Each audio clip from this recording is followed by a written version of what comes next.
एक बेलन के आधार की त्रिज्या 46% कम हो जाती है, इसकी ऊंचाई 270% बढ़ा दी जाती है, इसके आयतन में प्रतिशत वृद्धि क्या होगी? देखो बेलन का जो आयतन होता है वो पाई आर स्क्वायर एच होता है भाई, ये बात आप जान लो, पाई आर स्क्वायर एच।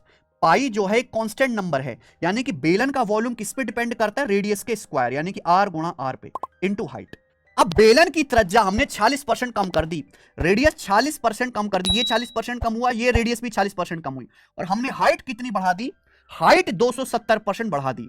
पूछा बेलन के आयतन में कितने प्रतिशत का चेंज आएगा, तो हमें -46 और ये +270 का सक्सेसिव निकालना है। और बीच में मेरे दोस्तों गुणा, गुणा का मतलब ही सक्सेसिव होता है, मल्टीप्लाई, बीच में गुणा आएगा यानी कि सक्सेसिव का कंसेप्ट लगेगा। अब आप सोच लो ये सवाल कैसे होने वाला है।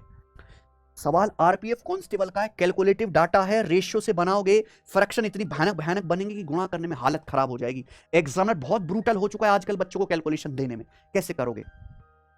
सक्सेसिव लगा लेते हैं मेरे भाई, ध्यान से देखो, आप पहले इनका निकाल लो, -40 और -40 का क्या आएगा? क्या आएगा बच्चों? x plus Y plus XY वाई बटे 100, -40 -40 प्लस, अच्छा -40 की -40 में गुणा करेंगे तो जुड़ जाएगा भाई, जुड़ जाएगा, क्लियर है, बटे 100 यही आ जाएगा। आप बोलोगे यस सर यही आ जाएगा, तो -46 माइनस का 92, 40 गुणा 40 कितना आ जाएगा मेरे प्यारे भाई आपका? 2116। 2116 को 100 से भाग करेंगे तो 21.16, ठीक है जी।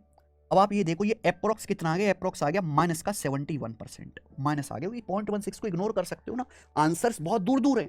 एग्जामिनर अगर कैलकुलेशन मुश्किल देगा तो ऑप्शन में आपको सहूलियत देगा, ठीक है। माइनस का 92 और प्लस का 21, माइनस का 71% आ गया कि नहीं? आप बोलोगे हाँ सर। तो ये -71% हुआ और हाइट बढ़ी है 270%।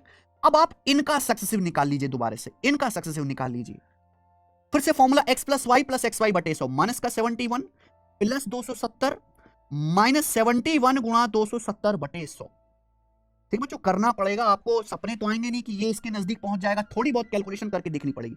270 में से 71 घटाएंगे 199, माइनस, ये देखो एक जीरो काट लेते हैं और एक जीरो से यहां पॉइंट लगा लेते हैं, 27 सत्ते 189 और 2.7, ये आ गया जी 191.7। आप मुझे बताओ 199 में से 191.7 घटाएंगे तो कितना आएगा? ये 7.3%। तो 7.3% के आसपास आपका आंसर होना चाहिए, 7.3 के आसपास एक ही आंसर है, 8% ही होता है।